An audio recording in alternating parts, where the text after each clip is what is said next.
இந்த அவார்ட்ஸ் அல்லது விருதுகள் என்று சொல்ல போகும் பொழுது எந்தெந்த பகுதிகளாக நாங்கள் பிரிக்கப்பட்டிருக்கிறோம் அப்படில பெரிய மாற்றங்கள் எதுவும் கிடையாது. ஆனால் விட்டு போன சில பகுதிகளுக்கு இப்பொழுது நாங்கள் முனைப்பு காட்டுகின்றோம்.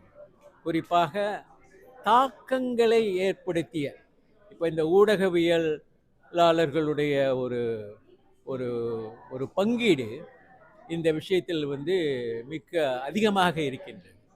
ஆகவே சமுதாயம் அக்கறையோடு பார்க்க போகும் பொழுது இந்த ஊடகம் சில பாதிப்புகளையும் தனி மனிதர்களுக்கும் குறிப்பாக பிள்ளைகளுக்கும் இப்போ ஸ்கூல் சம்பந்தப்பட்ட விஷயங்களில் நிறைய சச்சரவுகள் ஏற்பட்டிருக்கின்றன.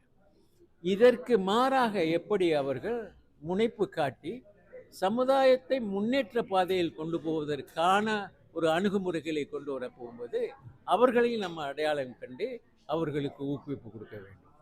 அதே போல் இந்த ஸ்டார் ஐகான் அவார்ட்ஸில் இன்டர்நேஷ்னல் ஐகான் அவார்ட்ஸ்ன்னு சொல்ல போகும்போது உலகத்தரத்தில் செயலை போடும்போது இவர்கள் உலகத்தரத்தில் உள்ள மனிதர்கள் மட்டுமல்ல, இவர் உலகத்தரத்திற்கு உயர்ந்து நிற்கக்கூடிய மலேசியர்களாக இருக்கலாம். அதே பிரகாரம் உலகத்தில் மிக உயர்ந்த இடத்தில் இருக்கக்கூடிய இந்திய வம்சாவளிகளாகவும் இருக்கலாம். ஆனால் அவர்கள் இந்த மலேசியாவோட மிகவும் நெருங்கிய ஈடுபாடு கொண்டு இங்கே அவர்களுடைய ஒரு ஒரு தொடர்பு இருக்க வேண்டும் என்ற ஒரு உறுதியோடு இருக்க போகும்போது இவர்களுக்கெல்லாம் நம்ம ஒரு அங்கீகாரம் கொடுக்க வேண்டும்.